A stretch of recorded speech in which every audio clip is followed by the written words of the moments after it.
Halo guys, kembali lagi bersama saya Azu di channel Azu9 Review. Nah, kali ini mari kita lanjutkan alur cerita Isekai Babe. Dan part kedua, mari kita mulai. Beberapa waktu telah berlalu, di sebuah kedai terlihat jika para pelanggan benar-benar menikmati setiap makanan yang dihidangkan, di mana nyatanya itu merupakan kedai milik Junho di dunia lain.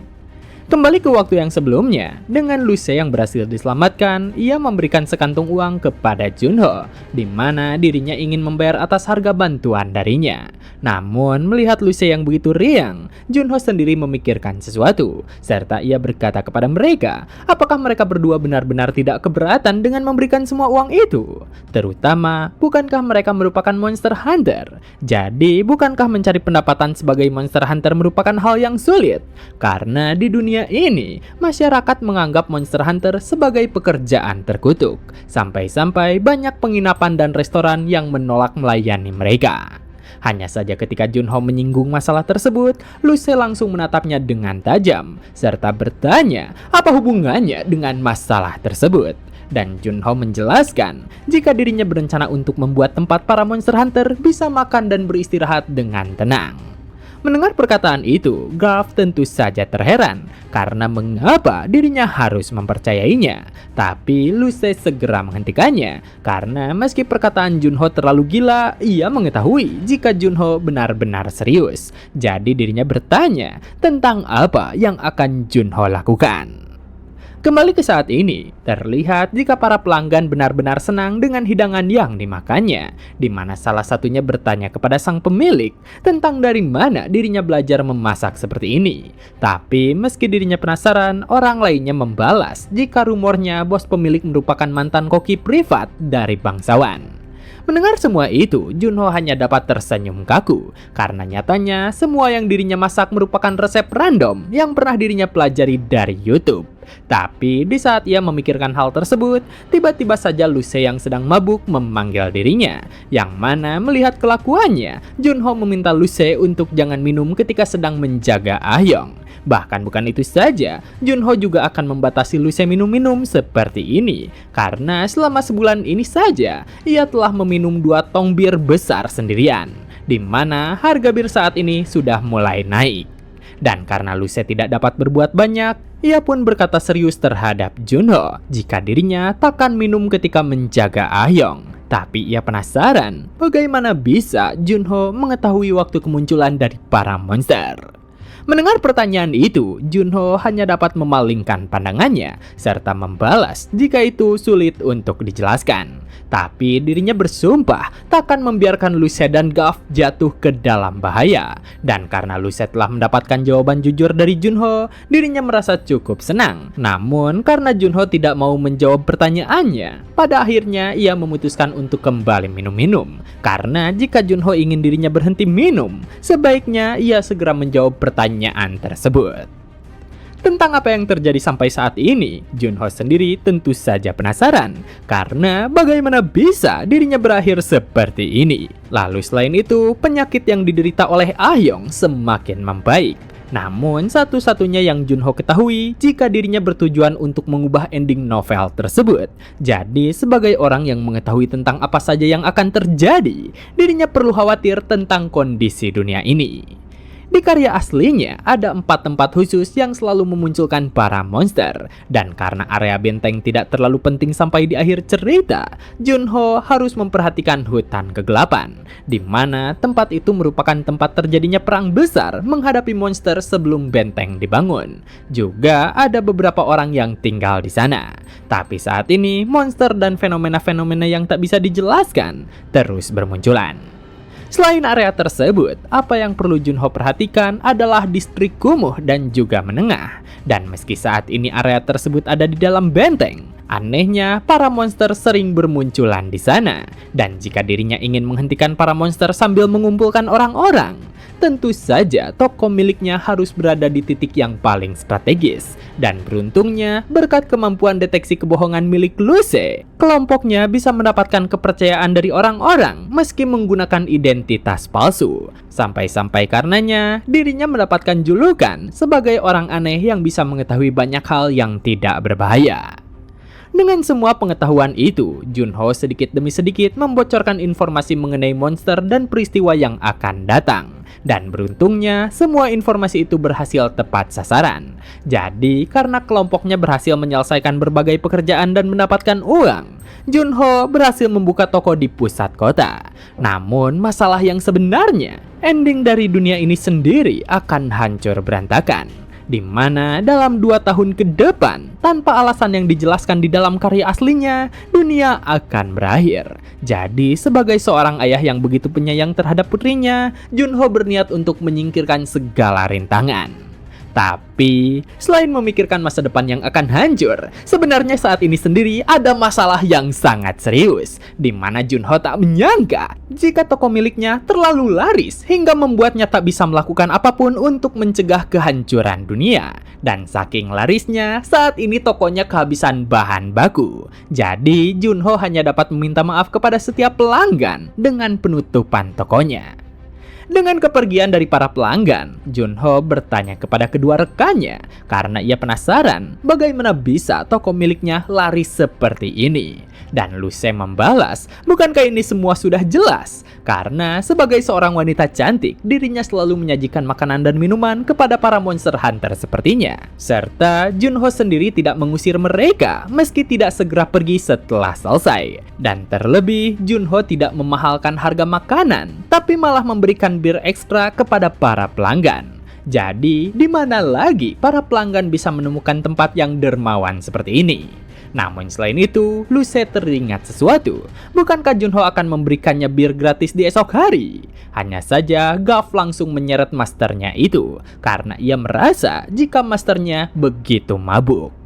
Di saat berikutnya, tiba-tiba saja Luce merasakan sesuatu, di mana ia langsung berbalik untuk melihat pintu toko. Dan Gav yang memperhatikan tingkah masternya, ia tentu saja penasaran, apakah ada sesuatu? Namun, Luce membalas jika sepertinya tidak ada apa-apa. Jadi pada akhirnya, Luce berpamitan dengan Ah-Yong dan juga Junho. Tapi, ia kemudian menatap tajam terhadap Junho, serta berkata untuk berjumpa kembali.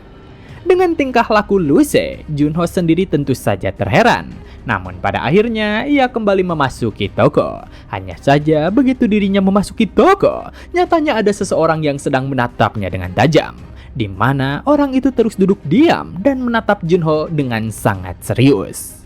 Menyadari jika ada seseorang di ruangan itu, Junho berkata kepadanya jika toko sudah tutup. Tapi pria itu menatapnya dengan senyuman lebar, serta berkata jika dirinya sudah mengetahuinya. Hanya saja melihat anomali yang begitu misterius, Junho pun bertanya apakah dirinya datang untuk makan. Dan pria itu membalas jika apa yang dirinya dengar, tempat ini sangat terkenal gilanya, di mana toko ini menyediakan makanan bagi para monster hunter dan rasanya cukup enak. Jadi, bukankah saat ini si pemilik sialan sudah benar-benar gila karena berani sekali membuka toko untuk melayani para monster hunter? Mendengar perkataan itu, Junho hanya dapat tersenyum kaku serta bertanya apakah itu merupakan masalah. Dan pria anomali itu membalas, apakah si pemilik tidak mengetahui? Karena pada awalnya, Monster Hunter merupakan monster yang tidak sepenuhnya berubah. Mereka merupakan bajingan campuran yang suatu hari nanti akan menjadi monster dan membunuh orang. Tapi saat ini ada seseorang bajingan gila yang malah memberikan makanan dan menjamu orang-orang seperti itu dalam sebuah toko dengan seorang anak kecil. Jadi karenanya ia tak dapat menghilangkan kegilaannya terhadap si pemilik toko. Namun menyadari jika Junho merasa tidak nyaman, pria anomali itu berkata jika itu bukanlah alasan kenapa dirinya datang kemari. Karena apa yang dirinya dengar dari rumor jika si pemilik toko mengetahui semua hal tentang monster. Mendengar perkataan itu, seketika seisi ruangan menjadi hening. Namun dengan segera Junho membalas jika itu semua hanyalah rumor, karena dirinya hanyalah seorang koki biasa. Tapi pria anomali itu kembali menatap tajam serta berkata, apakah seperti itu? Karena sepertinya si pemilik sialan ini benar-benar rendah hati, di mana dengan perasaan yang begitu menegangkan, Junho tentu saja penasaran tentang orang seperti apa yang muncul di tokonya. Apa mungkin ia merupakan monster yang meniru manusia? Tentang monster sendiri, pada dasarnya di dunia ini ada 3 monster yang berbeda. Yang pertama adalah Beast Type, monster biasa dengan populasi paling banyak dan kecerdasan yang rendah. Lalu yang kedua ada monster biasa, di mana monster itu merupakan pemimpin sekelompok monster dan memiliki sedikit kecerdasan. Dan sisanya merupakan monster bernama, yang mana secara langsung atau tidak langsung, sosok mereka terlibat ke dalam cerita utama. Memikirkan akan itu, Junho mencoba mencari solusi untuk menghadapi situasi miliknya. Tapi di saat dirinya berpikir, si pria anomali langsung mendekat dan menatapnya dengan dingin, di mana ia bertanya, sedang mencari apa si pemilik toko sialan ini? Dan Junho yang menyadari jika dirinya telah didekati, ia membalas jika dirinya sedang mencari bahan untuk membuat makanan agar bisa disajikan. Tapi mendengar hal itu, si pria anomali malah tersenyum dengan lebar, serta berkata jika makanan manusia tidak terlalu cocok dengan selera miliknya. Di mana ketika menyadari akan itu, dengan sigap Junho langsung mengamankan Ahyong terlebih dahulu. Di mana melihat jika Junho meminta putrinya tenang, si pria anomali malah melayangkan ejekan. Karena ia penasaran tentang bagaimana cara Junho memukuli anaknya. Bukankah ia mencoba untuk membunuh anaknya sendiri? Di mana dari perkataan itu membuat Junho menjadi sangat kesal. Tapi si pria anomali kembali menambahkan, apakah mendengar kebenaran tersembunyi itu membuatnya marah? Jadi bukankah dirinya akan berdalih untuk menentang hal tersebut? Namun Junho berkata, bukankah ia merupakan si lidah provokator? Mendengar akan itu, pria anomali langsung menerjang Junho sekuat tenaga. Sedangkan Junho, ia langsung memasukkan Ahyong ke dalam ruang tertutup. Bahkan dengan segera dirinya mengambil pisau yang ada di dekatnya. Namun pada akhirnya si pria anomali berhasil menangkapnya. Serta kemudian ia membuka mulutnya lebar-lebar dan menampakkan wujud aslinya. Dengan kemunculan sejatinya, sesosok monster lidah langsung muncul di hadapan Junho. Namun, si monster itu meminta Junho untuk bersabar sebentar, di mana ia berkata, bukankah ini semua cukup keren? Tapi selain menyombongkan dirinya, si monster lidah juga meminta maaf terhadapnya. Karena tubuh inang miliknya memiliki pemahaman kosakata yang buruk. Bahkan nafas pria itu cukup menjijikan. Namun mengalihkan itu semua, si monster lidah bertanya, apa mungkin si pemilik kedai merupakan manusia yang melakukan penelitian terhadap monster? Seperti halnya, apa mungkin Junho mempelajari itu semua demi membalaskan dendam terhadap para monster? Tapi meski si monster itu memperkirakannya, ia kembali menatap Junho dengan penuh kengerian. Karena bukankah setiap hal yang diketahui oleh Junho sudah terlalu banyak? Jadi apa mungkin dirinya perlu membunuhnya dan menjadi parasit di tubuh bocah muda yang disembunyikannya? Di mana dari provokasinya itu, Junho langsung menusukkan pisaunya kepada tubuh si monster lidah. Melihat tindakannya yang begitu biasa, si monster parasit sedikit terheran karena tidak ada sesuatu hal menarik dari orang yang dirinya hadapi. Jadi ia penasaran tentang seperti apa sosok Junho yang sebenarnya. Sedangkan Junho yang begitu terdesak, ia mencoba mengingat kembali kemampuan si bajingan provokator yang ada di hadapannya. Hingga akhirnya ia pun terdiam begitu saja dari cengkraman si monster. Mengetahui jika Junho menggumamkan sesuatu, si monster lidah mulai mendekat dan bertanya tentang hal apa yang sebenarnya ingin dikatakannya. Di mana di saat si monster lidah itu telah berada di hadapannya, Junho balik mengejeknya. Karena bukankah si monster kecil itu hanya bisa bersembunyi di dalam tubuh orang lain? Yang mana dari perkataannya, si monster lidah menjadi sangat kesal. Namun, begitu si monster melayangkan serangan, hal itu diblokir oleh sesuatu yang misterius. Di mana Junho berkata, bukankah si lidah provokator harus memprovokasi musuhnya sebelum membunuh mereka?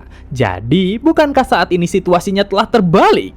Yang mana mengetahui jika si monster itu tidak dapat membunuh Junho dengan mudah, ia kembali melayangkan ejekan. Apa mungkin sebaiknya dirinya membunuh bocah yang disembunyikannya terlebih dahulu? Hanya saja respon yang diberikan oleh Junho benar-benar di luar dugaan. Karena Junho malah menertawakan si monster lidah yang mencoba memprovokasinya. Serta bertanya, mengapa juga dirinya harus emosi terhadap orang yang akan mati? Dengan perkataan yang begitu percaya diri, si monster lidah malah balas menertawakannya karena ia merasa jika Junho hanyalah badut yang pasrah terhadap kehidupannya. Tapi Junho membalas jika dirinya tidaklah peduli. Namun ia memperingatkan, bukankah si monster lidah telah terlalu banyak menghabiskan waktu? Karena seharusnya ia sadar jika sebenarnya ada orang yang sedang mencarinya. Dari apa yang dikatakan olehnya, si monster lidah cukup terkejut. Namun di saat yang bersamaan, seseorang baru saja tiba ke dalam toko, di mana orang itu menatap tajam ke kedalaman ruangan. Sedangkan Junho yang melihat sosok tersebut, ia langsung memberikan sambutan terhadap pelanggan yang baru saja tiba. Dengan kehadirannya, Junho berkata jika apa yang si pelanggan cari merupakan monster, maka monster itu ada di hadapannya. Tapi tanpa banyak kata-kata, pria yang baru saja tiba langsung menebaskan pedangnya dan memutus tangan si monster. Di mana dengan kehilangan tangan, si monster menjerit kesakitan serta bertanya, apakah ia gila? Bukankah normalnya seseorang akan memperkenalkan diri terlebih dahulu? Tapi meski si monster mempermasalahkan itu, pria yang ada di hadapannya kembali melesatkan tebasan ke tangan yang lainnya. Di mana karenanya si monster parasit langsung keluar dari tubuh inangnya dan mencoba untuk melarikan diri. Hanya saja pria misterius kembali melayangkan tebasan tepat ke tubuh inangnya. Jadi saat ini terlihat baik kaki inang dan si monster langsung hilang begitu saja. Dengan kejadian tersebut, si monster tentu saja sangat kesal karena mengapa kakinya ikut menghilang. Namun tidak berakhir begitu saja, si pria berambut merah langsung mendekat ke arah tubuh inang. Serta selanjutnya ia menusukkan pedangnya tepat ke dada si inang. Dan karena monster lidah berbagi kehidupan dengan si inang, dirinya juga menderita rasa sakit yang sangat mengerikan. Mengetahui sosok yang muncul, si monster lidah kembali melayangkan ejekan terhadap pria tersebut. Karena berani sekali anjing pemburu yang gagal melindungi tuannya mencoba melukai dirinya. Jadi ia yakin jika Baldur si anjing pemburu bajingan akan mati dengan kutukan yang mengerikan. Namun meski si monster lidah itu terus melayangkan yepingannya, Baldur kembali menebaskan pedangnya. Di mana dengan tebasan kuatnya, pada akhirnya jantung si monster lidah berhasil dihancurkan. Dan karena itu jugalah monster lidah berhasil dimusnahkan. Dengan kematian si monster, Junho sedikit lega. Tapi selanjutnya, Baldur langsung mengarahkan pedangnya tepat ke leher Junho. Serta berkata jika monster itu merupakan monster yang belum pernah menampakkan dirinya ke dunia luar. Jadi bagaimana mungkin Junho mengenalinya? Dan Junho yang sedikit panik, ia mulai mengatakan segalanya. Jika monster itu muncul di tengah cerita, bahkan ia terus berusaha menyiksa si karakter utama. Jadi sudah jelas jika Baldur akan mengetahui tentang ini. Merasa aneh dengan perkataan Junho, Baldur langsung bersiap menebasnya. Karena sampai saat ini dirinya tak pernah menyebutkan namanya. Dan mengetahui jika Junho telah melakukan kesalahan, ia dengan panik berkata jika nama itu pernah dirinya dengar di suatu tempat. Namun di saat berikutnya, Gav dan Luce langsung datang membantu. Di mana mereka berdua menahan gerak-gerik Baldur yang begitu beringas. Bahkan Luce juga memberitahukan jika Baldur tidak ingin dadanya penuh lubang, sebaiknya ia menurunkan pedangnya. Meski saat ini Baldur telah terpojokan, ia berkata kepada Luce jika dirinya bukanlah monster. Namun ia juga penasaran bagaimana bisa seorang pria asing mengetahui banyak hal, tak hanya tentang dirinya tapi juga tentang para monster. Dan Luce yang memahami rasa penasarannya, ia berkata jika dirinya mengerti akan itu. Tapi pria yang mengetahui banyak hal itu hanyalah seorang paman biasa yang cukup terpelajar. Hanya saja, meski Luce memberikan pendapat, Baldur kembali bertanya, apakah Luce ingin dirinya mempercayai pria asing itu? Dan Luce dengan percaya diri berkata, apakah mata yang bisa mendeteksi kebohongan ini akan menipunya? Meski Luce mencoba membujuknya, Baldur berkata dengan dingin, apakah dirinya harus percaya dengan semua ini? Percaya pada seorang monster hunter pemula? Percaya pada seorang pemilik toko yang mencurigakan? Dan juga seorang bocah kecil yang telah memakan saudaranya? Di mana dari perkataan itu, Luce mencoba untuk menahan emosinya. Tapi Baldur kembali mengejek. Apakah Luce masih tidak bisa memakan daging? Dengan perkataan itu, Luce yang marah langsung menembak Baldur menggunakan senjatanya. Namun, meski Baldur dapat menghindarinya dengan mudah, dirinya langsung menendang Luce dengan keras. Sedangkan Gaf, ia mencoba menerjang Baldur untuk memberikan serangan. Tapi sayang, di saat Baldur mengangkat pedangnya, pedang milik Garf langsung terbelah dengan mudah. Serta selanjutnya, ia menghantam Garf dengan tendangan lututnya. Karena saat ini kedua monster hunter itu telah ditumbangkan, Baldur kembali menatap tajam terhadap Junho, di mana selanjutnya ia bersiap menebaskan pedangnya terhadap pria mencurigakan yang mengetahui banyak hal. Namun, sebelum Baldur berhasil melesatkan serangannya, sebuah tembakan cepat langsung meluncur dan memutus lengannya. Jadi dengan tangan yang terputus, Junho benar-benar terkejut. Sedangkan Baldur, ia mencoba mengambil kembali pedang miliknya yang terjatuh. Tapi sebelum ia bisa mengambil kembali senjatanya, Luce yang berhasil bangkit, ia langsung menodongkan pistolnya terhadap Baldur, serta bertanya apakah dirinya masih ingin lanjut. Di mana saat ini Baldur mengetahui jika dirinya telah disudutkan dari berbagai arah. Di saat situasi begitu menegangkan, tangisan seorang bayi terdengar dari dalam ruangan kecil. Jadi, mengetahui jika itu merupakan tangisan dari Ahyong, Junho segera memeluknya, serta ia mulai menenangkannya dan menjelaskan jika di tempatnya tidak ada masalah apapun. Dan Baldur yang melihat itu, ia mulai merasa tenang, serta berkata jika dirinya tidak mengetahui dengan Junho yang memiliki seorang anak. Jadi karenanya, Baldur mengambil lengannya dan menyarungkan kembali pedangnya, serta selanjutnya ia bersiap untuk meninggalkan tempat itu. Melihat kepergiannya, Junho memintanya untuk berhenti sejenak, di mana ia mengerti jika Baldur menganggapnya sebagai orang mencurigakan. Dan meski pertemuan pertama mereka tidak bagus, tapi ia berharap agar Baldur mengunjungi tokonya di saat luang. Di mana dari ajakannya itu, Baldur pun pergi dari toko dan berkata agar Nona Miriam selalu memberkatinya. Dengan kepergian Baldur, akhirnya baik Luce dan Junho merasa lega. Namun Luce sedikit kesal dengan situasinya, karena kenapa juga pria itu harus mengatakan hal tersebut. Tapi mengalihkan itu, ia sedikit terheran terhadap Junho, karena bukankah Junho terlalu baik? Terutama bagaimana jika Baldur benar-benar serius untuk membunuhnya. Dan Junho membalas jika Baldur merupakan seorang monster hunter seperti halnya Luce. Jadi dirinya percaya kepadanya. Dari perkataan itu, Luce tentu saja kembali bertanya, apakah Junho begitu percaya kepadanya? Dan tanpa keraguan, Junho membalas jika dirinya tentu saja percaya. Yang mana atas hal tersebut, Luce malah meminta wine sebagai ganti kepercayaannya. Namun, mengalihkan perkataannya, Junho mengambil sebuah papan dan mengarahkannya keluar ruangan, di mana dirinya benar-benar berterima kasih kepada penolongnya. Dan si penolong yang menggunakan sniper, ia tersipu malu atas rasa terima kasih yang dirinya dapatkan. Dan begitulah part kali ini telah selesai. Jangan lupa like jika kalian suka dengan konten yang kami bawakan. Serta terima kasih banyak kepada kalian semua yang telah menonton video kali ini. Saya Azu dan sampai jumpa kembali di video berikutnya.